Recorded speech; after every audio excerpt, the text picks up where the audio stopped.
Hello. So I am Pierre Deling, emeritus in the School of Math, and my task is to introduce Vladimir Voevodsky.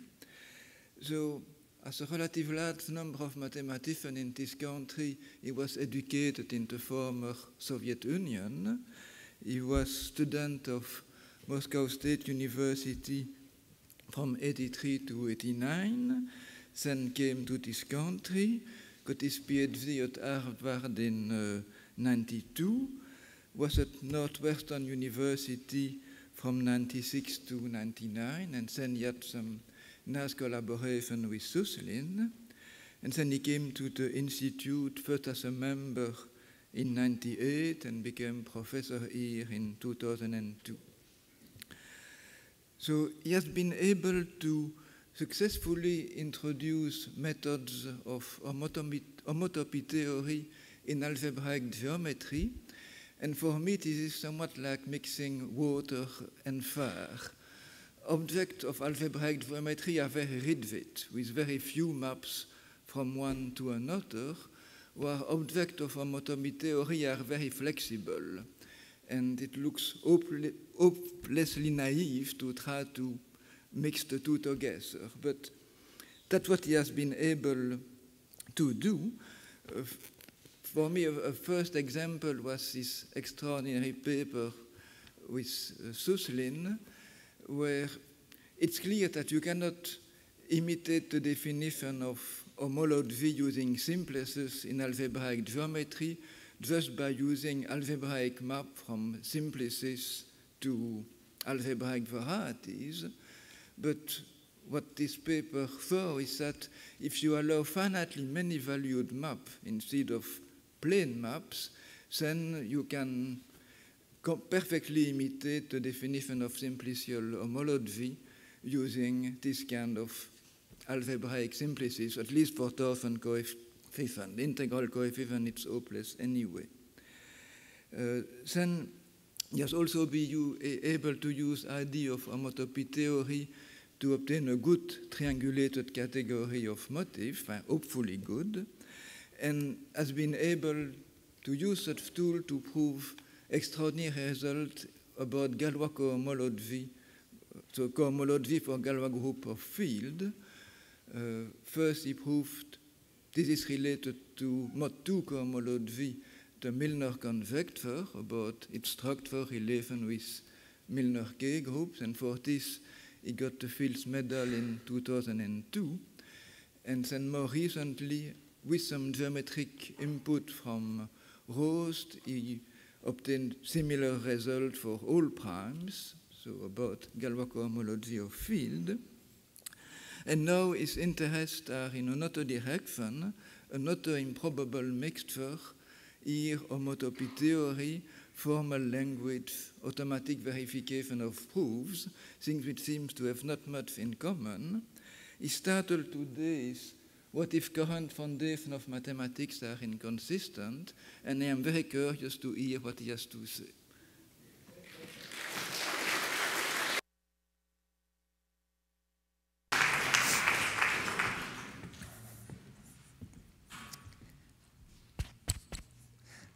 Hello, and thank you everybody for coming to my talk. I'm quite nervous because the subject is such a controversial thing. So I'll try to do my best, and I'll try to explain what I mean by current foundations and what I mean by their possible inconsistency. So, but I'll start with a few historical, actually, comments. So we are celebrating these days the 80th anniversary of the Institute for Advanced Studies, but we could actually be also celebrating the 80th anniversary of something else, which is probably even more momentous than the foundation of the Institute for Advanced Studies. As it happens, it's almost exactly 80 years ago that Gödel Gödel came up with the proof of his second incompleteness theorem. What we know, we don't know, of course, the exact date when it sort of crystallized in his mind. But what we do know is that when he was presenting the proof of his first incompleteness theorem on September 6, 1930, he didn't know about the second incompleteness theorem. And when he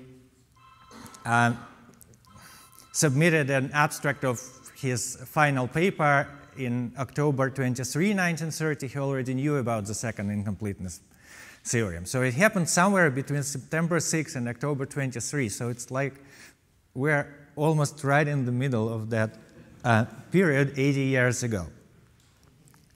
So let me formulate his second incompleteness theorem in the following form, which might look a little bit too strong for some who know the original formulation, but I'm going to argue that that's how it really should be understood. So the theorem says, in my understanding, is that it can be proved that it's impossible to prove consistency of the first-order arithmetics, elementary number theory, or of any other theory which is at least as strong. Now, von Neumann commented on, von Neumann somehow understood that Gödel's first incompleteness theorem, which spoke about just unprovable statements in arithmetic, implied the second, and he wrote to Gödel the following interesting words, that thus I think that your result has solved negatively the foundational question. There is no rigorous justification for classical mathematics. And that's von Neumann to Gödel on November 29, 1930. Again, 80 years ago, pretty much. So, so let's see how things kind of developed after that.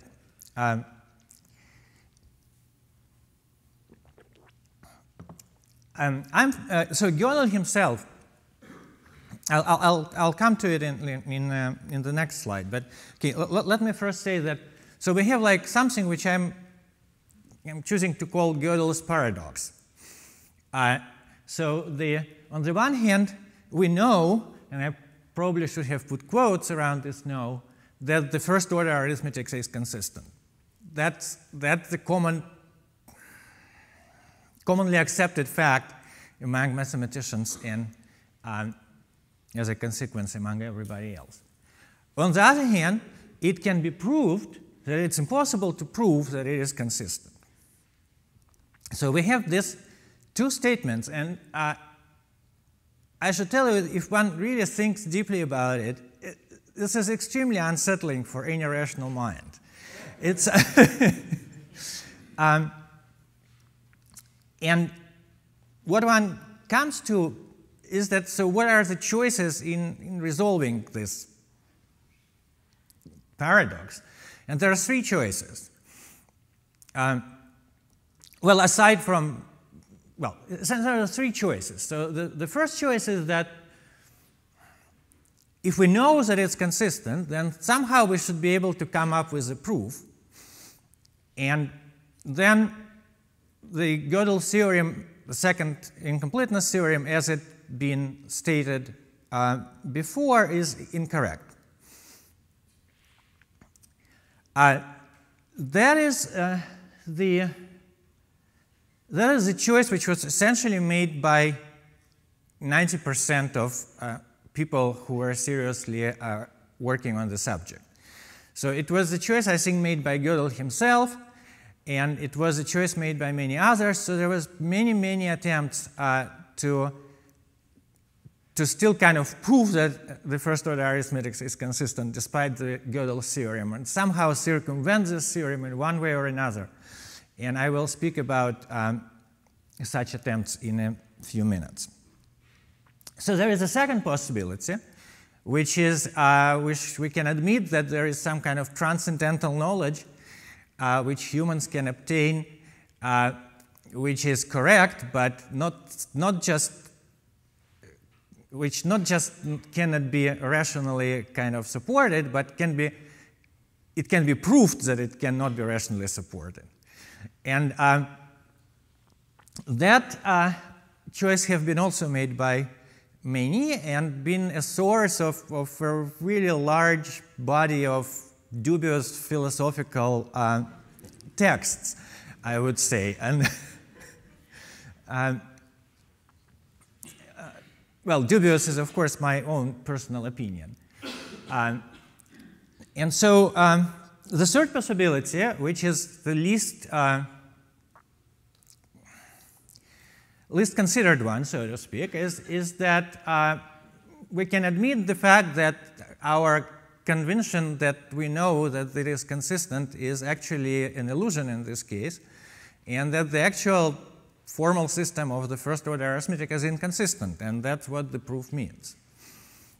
And I want to discuss this third possibility today, because I think that it is time to consider this third possibility very, very seriously, and to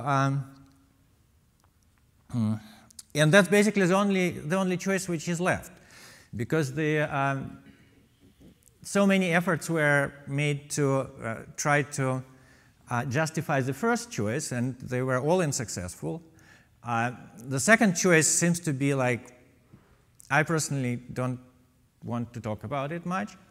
And so we are only left with the third. And so let's consider it as a serious possibility and see what consequences it might have.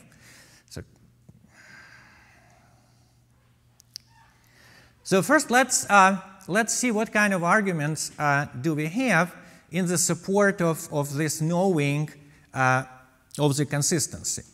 And in the process, I'll outline what consistency actually means. And inconsistency of first-order arithmetic doesn't mean that 2 plus 2 doesn't equal 4. Please don't worry. It's something much more kind of. It really has nothing to do with the validity of the usual computational mathematics, which is being used all around us. And if arithmetics is this first-order arithmetic is inconsistent, it doesn't mean that planes start falling from the air or bridges start falling down. No, it's mathematics, constructive. Well, the actual computational mathematics is supported by much more than our belief in consistency of a formal theory. So anyway, so the two mathematical arguments are in the support of the consistency of the first-order arithmetic as a formal theory. Standard two are as follows. So the first one, I'm calling it formulas as subset interpretation of first-order arithmetic, and I'll explain what it is. And the second one is a proof given by German logistician Gentzen at the end of 1930s. And this argument uses induction on the length, on the structure of the proofs in arithmetic to show that one cannot obtain a proof of absurdity. And I will show what both of those mean. So first of all, what is the first-order arithmetic? And what does it mean by its in or consistency? So the first-order arithmetic it's not a collection of rules for operating with numbers. No, it's something entirely different. It's a mathematical object which belongs to a class of mathematical objects which are called formal theories in first-order logic. And a formal theory is specified by a collection of data of the following form.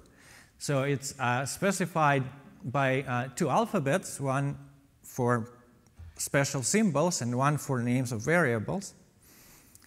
There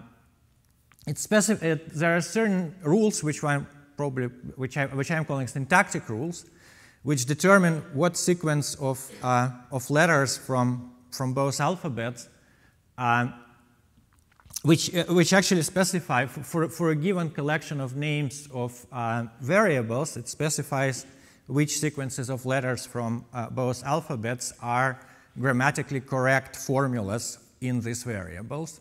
And these syntactic rules are such that it's easy to verify. So if one given a sequence of symbols from both alphabets, then doing some simple verification algorithm, one can determine whether it's a grammatically correct formula or not. Then there are deduction rules. So there is a notion of a closed formula. A closed formula is a formula with no free variables. So the number of free variables is 0. So there are deduction rules which are certain operations on closed formulas. So it's certain ways to combine some closed formulas to obtain a new closed formula. They're kind of combinatorial rules. I'll come to it in a moment again. So the first component of a formal theory is a collection of kind of initial closed formulas, which are called axioms. So we have this kind of a combinatorial game, a Lego, I don't know, where we have some initial pieces, and we have rules by means of which we can form new pieces out of these initial ones. And anything which can be formed from these initial axioms by means of these deduction rules is called a theorem. In principle, this is an extremely general definition, and one can have formal theories in that sense which have no meaning other than just some combinatorial rearrangement of symbols. But typically, they're being used to formalize some fragments of natural reasoning, and it's done as follows.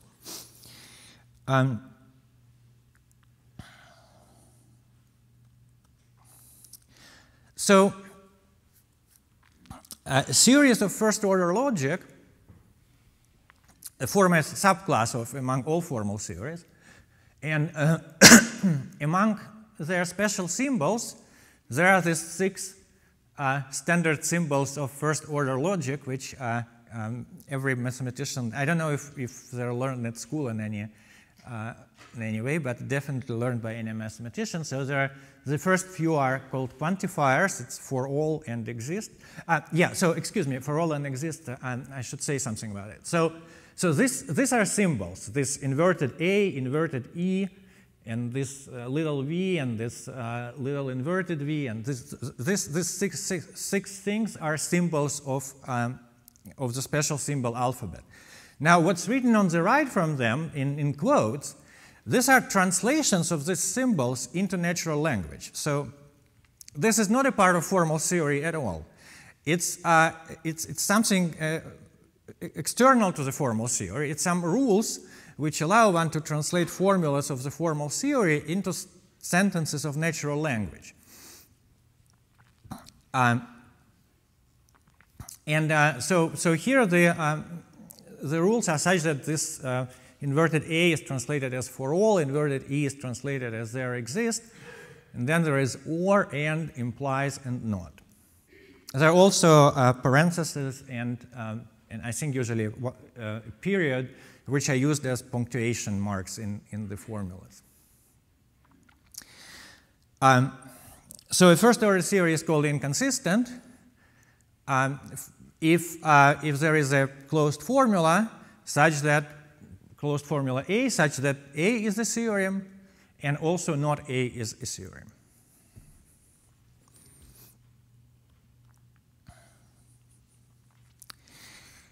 So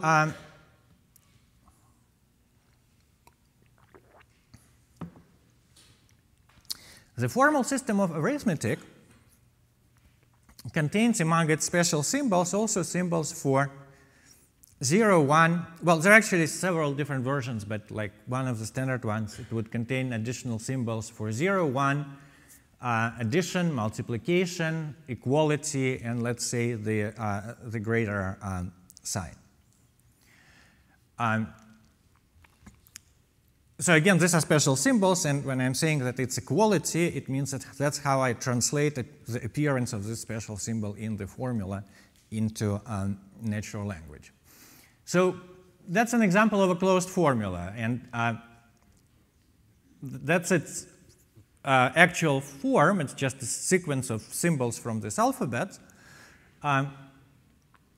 And what is below is its translation into natural language. It translates into for all n there exist m such that, and then there is some arithmetical expression.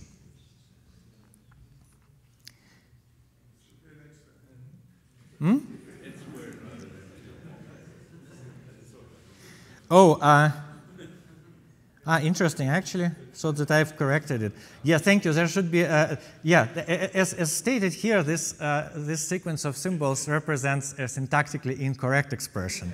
So for it to be a syntactically correct closed formula, one has to put an n between the star and the plus, and that's my typo.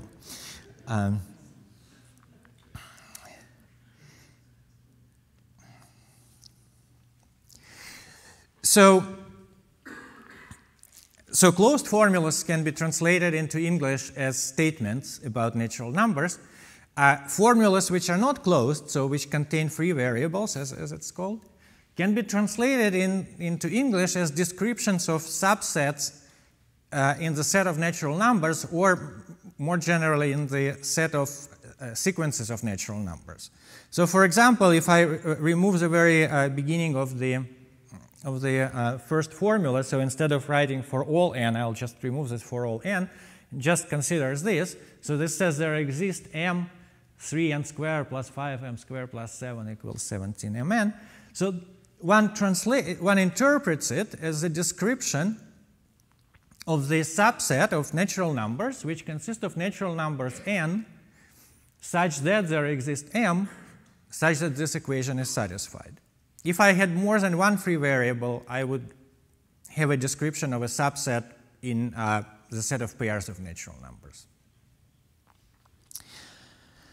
Now, the deduction rules, as I said, are just formal combinatorial rules to operate with these sequences of symbols. They're kind of, you have one sequence of symbols which satisfies some condition, you have another sequence of symbols which satisfies some condition. Then you can kind of permute them in a certain way and do certain things with them, and you get another sequence of symbols which is said to be deduced from the two previous ones. And those combinatorial rules are chosen in such a way as to reflect the usual natural deduction rules for statements, in this case about subsets of sequences of natural numbers.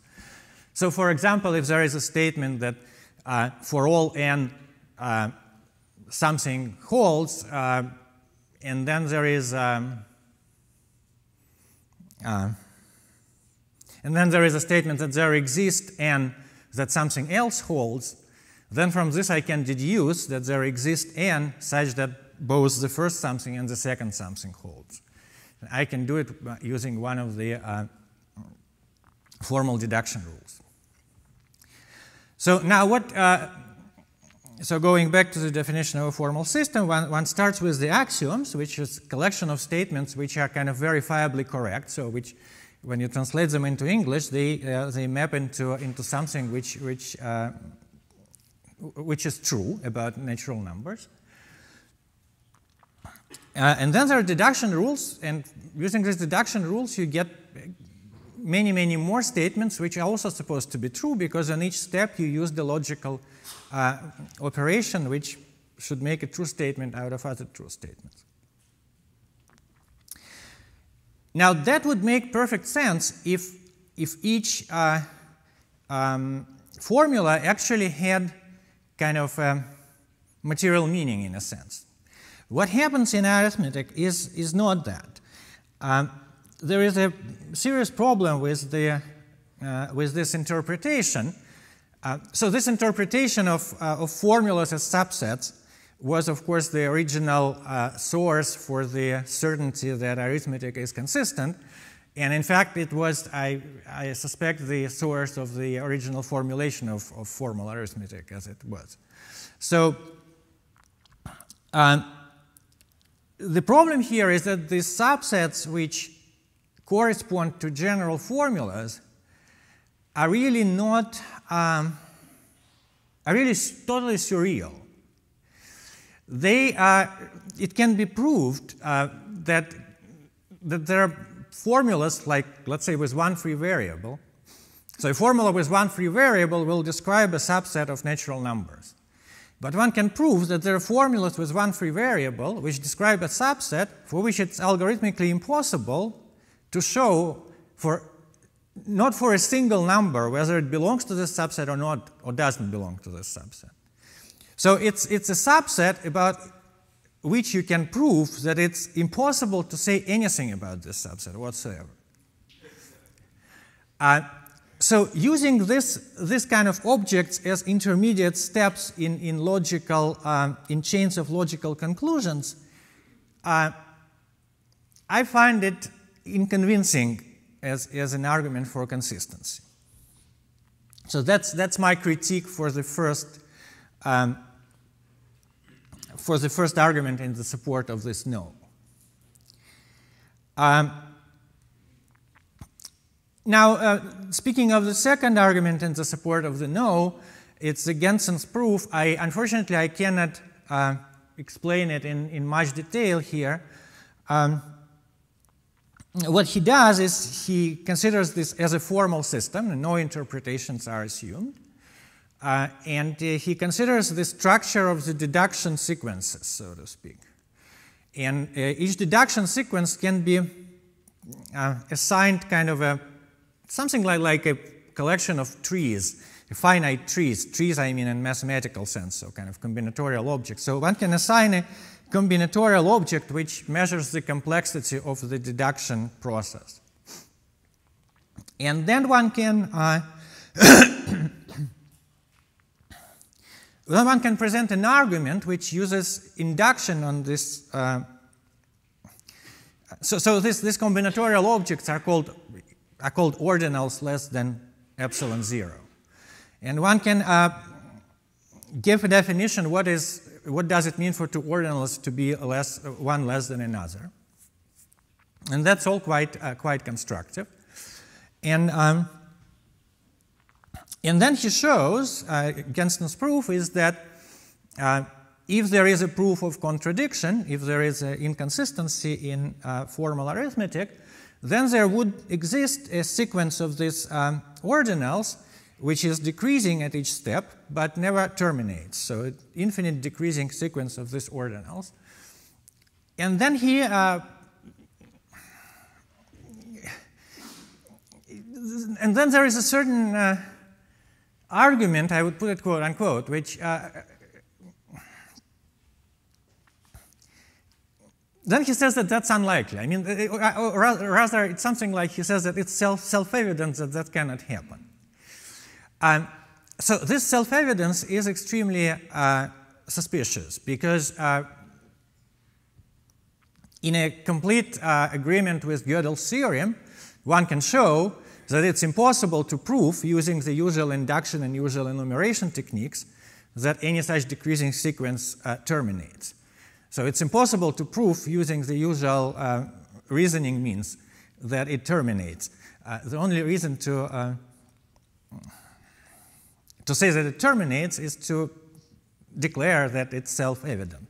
So that, again, is not very convincing. So,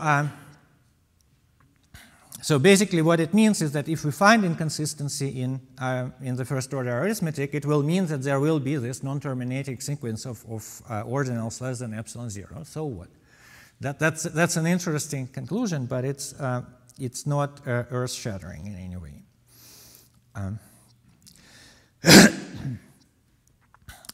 So here we come to the second part of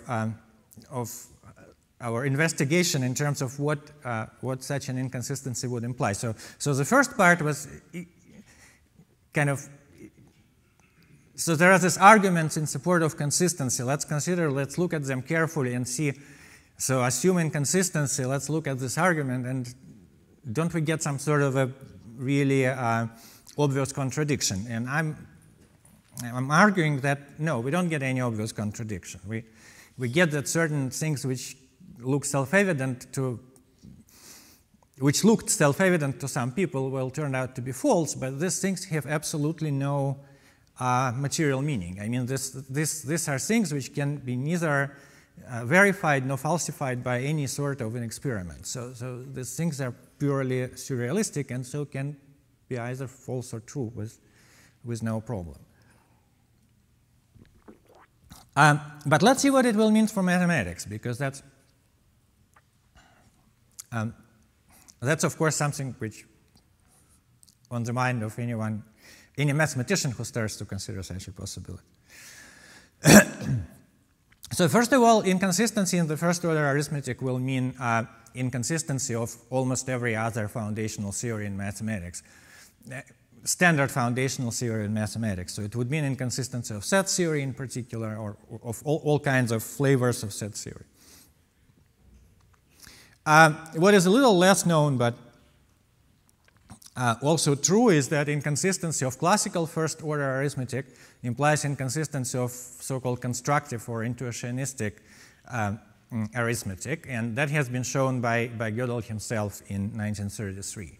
And that's a purely formal proof which takes a proof of contradiction in classical theory. So the difference for non-mathematician, non-logician, the difference here between classical and intuitionistic is that intuitionistic doesn't allow for, it doesn't include the rule that a double negation of a proposition equals the proposition.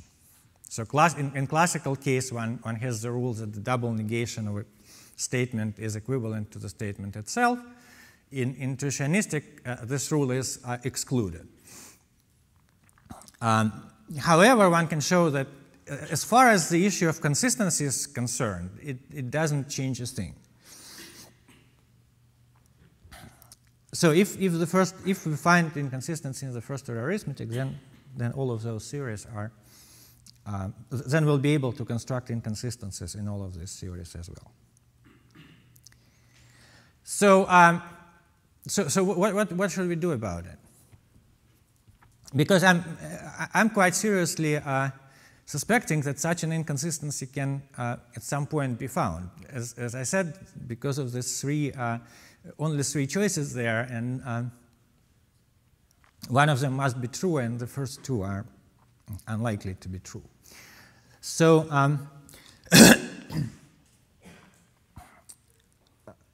well, actually, as far as the transcendental knowledge is concerned, I want to point out that while I may admit a possibility of such knowledge concerning things natural in a sense, such a thing as the formal first-order arithmetic is totally a creation of human minds. And there's absolutely no reason for transcendental forces to kind of ensure its consistency by transcendental means.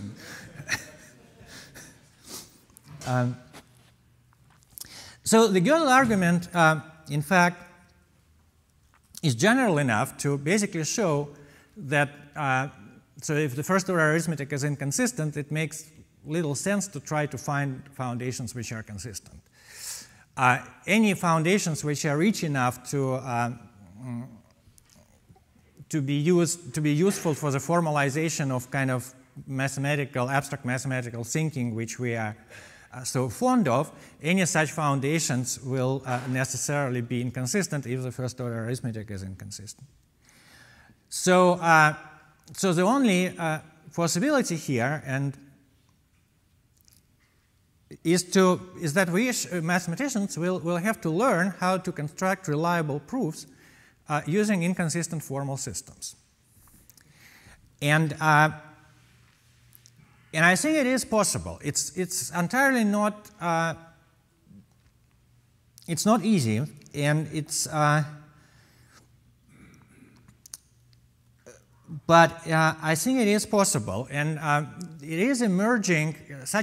such a possibility is emerging for the kind of foundations which are now being developed, which are based on ideas which are coming from theoretical computer science mostly at this time. So one possible candidate for such, so we need new foundations which will be formulated in a formal system which allows one to, which can be used despite its inconsistency or possible inconsistency, can be used to construct reliable proofs. So the classical first order logic is not good at it, because if it has an inconsistency, then one can prove everything, and it stops being informative. However, there are other types of formal systems which can be used for formalization of mathematics, which react to inconsistency in a much less drastic way, in a sense. So inconsistency in such systems doesn't mean that the system totally becomes totally uninformative. And one of the examples of such classes of systems is the class of so-called constructive type series. So that is a class of formal systems which have been used extensively for in the theory of programming languages.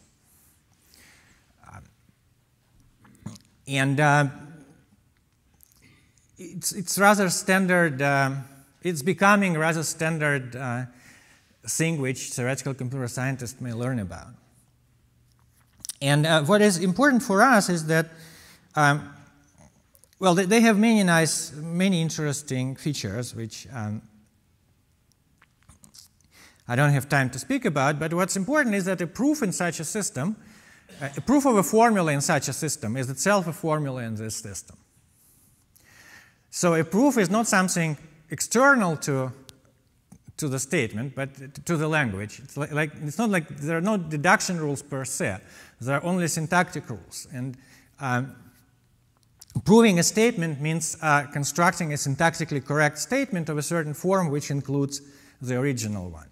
It's kind of extending in a certain way. So a proof becomes an object which can be studied inside the system itself. And so if one has an inconsistency, for example, so one has a proof of A and a proof of non-A, then one can show in many systems, of course not in any, in many systems that any such proof can be, well, it sort of can be detected. I mean, the proofs which lead to inconsistencies have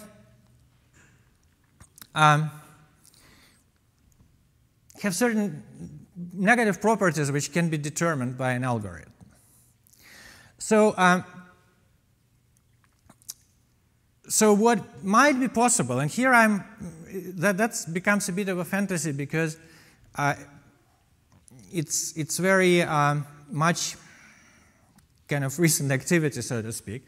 So what might be possible is the following type of workflow, which in constructive type theory in particular is possible. So we take a mathematical problem, we formalize it. We formalize it in a language which allows all kinds of abstractions and which is probably even more powerful than our set theory which we're using today, and it allows for more abstract steps to be performed and more abstract ideas to be used. So using this formal system, we create a solution of the original problem, and that's the creative part which will always remain creative. There is no danger about that. Then this proof is submitted to a verification algorithm, which, well, we're already assuming that the proof is kind of syntactically correct, so it's logically correct. But then there is a verification that it's reliable in a sense. And this verification will not be, as examples show, such a verification algorithm, we will not know whether it terminates or not in general. So if it terminates, then the proof is reliable. If it doesn't terminate, then we know nothing. And it means that we probably have to look for another proof for which algorithm will terminate faster. But also there is the idea that most proofs which one constructs in such a way are reliable. So it doesn't happen often that it doesn't terminate. So that's kind of a more technical comment about how to ensure reliability of a given proof term, and that there are probably different ways. I mean, I'm sure there are different ways. Like the simplest one which comes to mind is that the solution is reliable. So there is a proof term, apply normalization procedure to it, and if after normalization it lands in the subsystem for which consistency can be proved, so kind of all our abstract thinking kind of cancels out in the process of normalizing the proof, then we can rely on it. And if it doesn't, then it's not so clear. So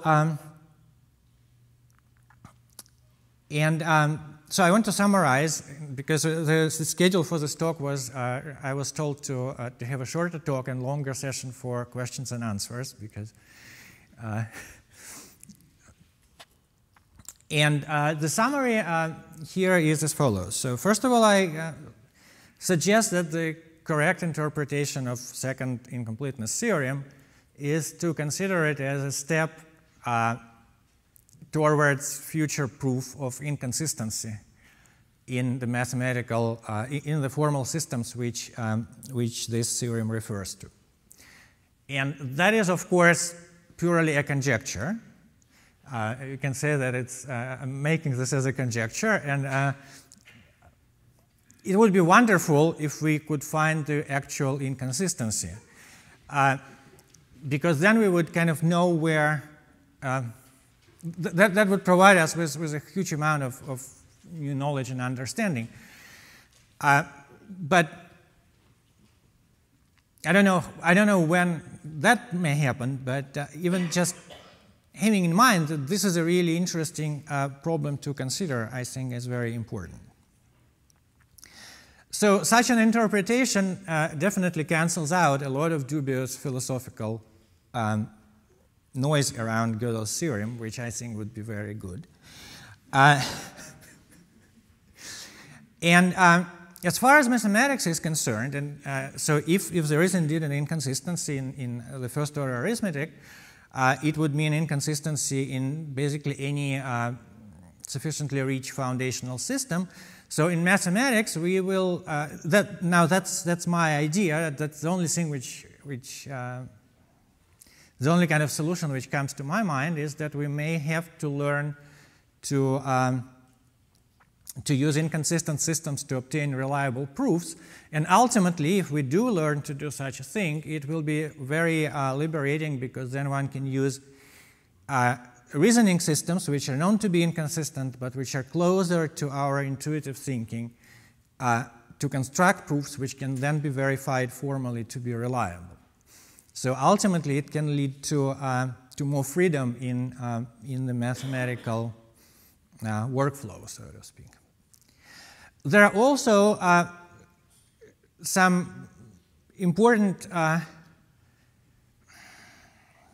speculations one can do concerning the changes in mathematics which it may lead to, and how it relates to the existing troubles between mathematics and physics and stuff like this. But that would be more. That would rather be a subject of a separate talk. So for this talk, what my main intention was to attract everybody's attention kind of seriously to the possibility of such an inconsistency, and to argue that such an inconsistency would not mean the end of the world, but rather a liberation of a lot of our thinking in mathematics, and it may have a lot of constructive and positive consequences. Thank you very much.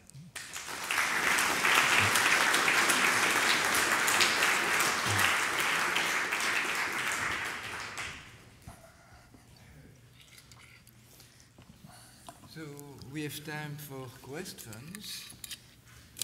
In your three alternatives at the beginning, you left out the alternative which most of us believe in, that we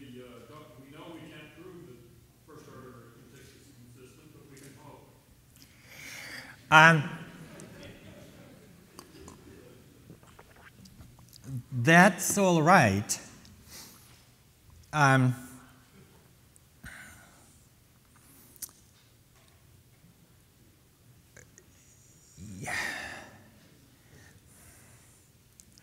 That's definitely acceptable.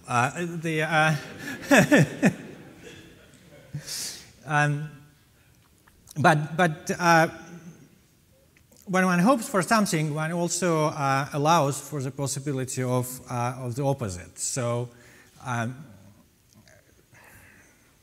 as long as it's not kind of I know is consistent and nothing else is ever possible, any other kind of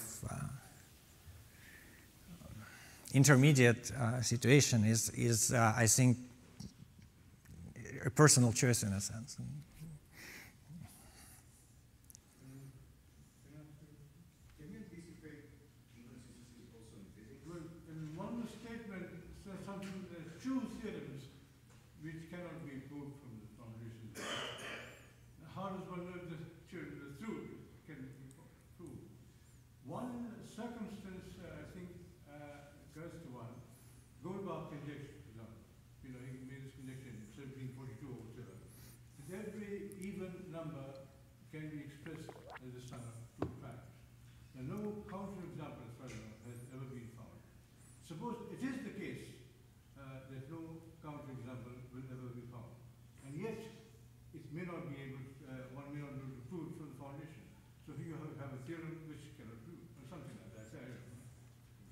Yeah, well, there are many such things. I mean, there can be many, we know it from Gödel's own work that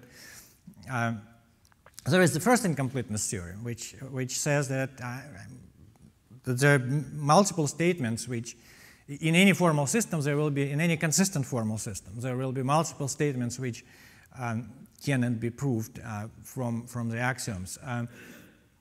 That kind of, that doesn't bother me in any way at all. After all, the question of proving or unproving Goldbach conjecture is, I mean, okay, no, that's all right. That doesn't bother me. So I'm sorry, yeah. So what was your question? Do you anticipate such inconsistencies also in experimental sciences, where you can do an experiment and verify what's true independent of what our imagination dictates? Well, there can be no inconsistency in experimental science. There can be only results of an experiment, by definition. So inconsistency is when what you think is not what actually happens. That's inconsistency. And so no, I definitely consider the material reality as the kind of absolute judge of truth, and so there can be no inconsistency in experimental.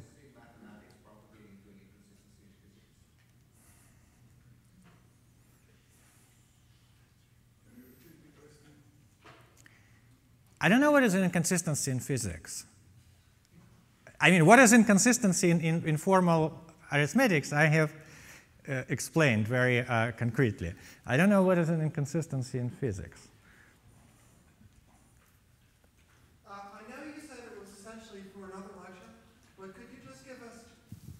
Although you said this would be properly in another lecture, which hopefully we'll get the chance to invite you to give, I would just wonder if you can offer any thoughts about how analysis, our concepts of real numbers and so on, might be different if the usual foundations are inconsistent.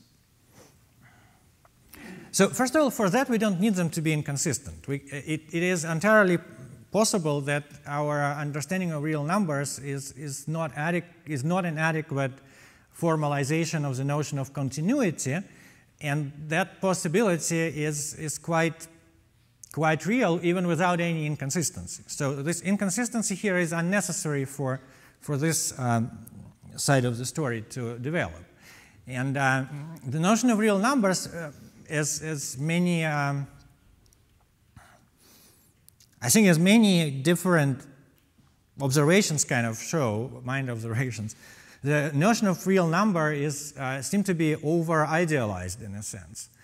So it's an over-idealized object which and it's clear that this over-idealization was necessary in order to make reasoning about real numbers simple enough for it to be humanly practical.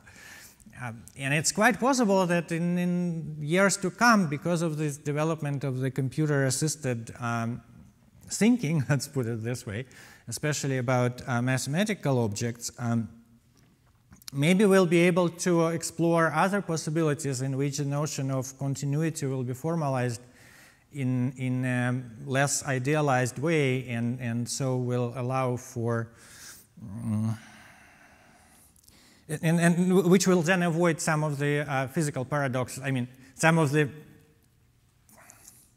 physical paradoxes, so to speak, which one encounters when one tries to use the usual notion of continuity to describe the physical reality, and together with the notion of locality, one gets into this stupid situation where, in order for something at all to happen, two real numbers have to be precisely equal at some point, and which of course can never happen.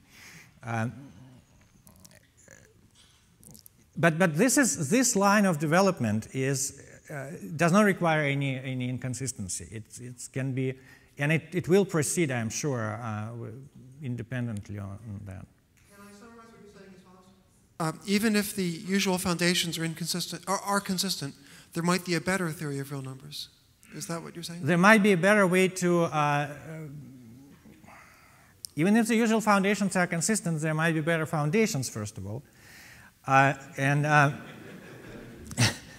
And second, even in given foundations, there might be a better way of formalizing the concept of continuity than the current one.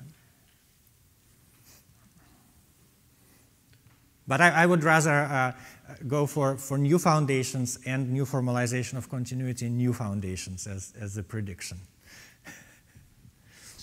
So I just wanted to make the comment or raise again the issue of whether experiments are, results of experiments are consistent in the sense that it's almost impossible to think about the results of an experiment without putting some kind of interpretation on it. Even if the interpretation is simply that the experiment is generalizable, that's already an interpretation. And we have, experimental truths that have, in a sense, been falsified at the Institute, like velocities add and so on. Like what? That velocities add, that turns out not to be true in special relativity, but yet for centuries it appeared to be experimentally incontrovertible. That's just a simple. I mean, I could think of other examples, but we make a measurement. There's always some limitations of how we're observing it, and we assume it's generalizable. We don't really know that. We put all kinds of interpretations on it. I would almost. It's hard for me to figure out which is more unprovable, an experiment or a mathematical theorem. I mean, I don't know if others want to comment. But which is more? Which is more unprovable? Well, experiment is well, there isn't really a notion of a proof for an experiment. There is a notion of proof for a mathematical statement if it's formulated in a particular formal system. There is not a well-defined notion of, it's not clear what it means to prove an experiment. I think, there is this, I mean, it is, one can argue that it is true that, like, because of the quantum mechanics, for example, there is a possibility that we all right now just float in the air, because even not quantum mechanics, just random movement of our molecules will suddenly all coincide in direction and will all move, start floating in the air. And there is a certain probability for that to happen. And that because of that, the gravitation kind of, that would falsify the gravitational laws which explain why we're actually not floating.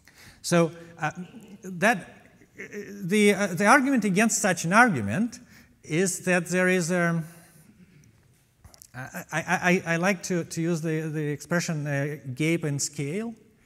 there's like a huge gap in scale between the probabilities involved in all of us floating in the air and all the probabilities with which we are dealing in any kind of experiment or prediction or anything like that. And so this gap in scale and probabilities is so huge that it permits us to speak of one of those things as to be simply impossible.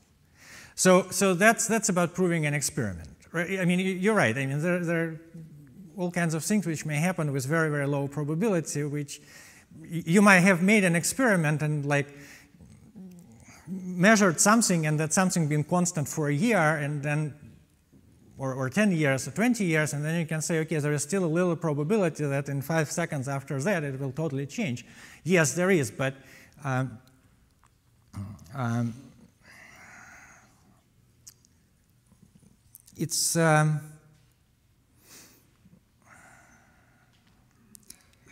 it's not practical to take such a probability into account. It would so.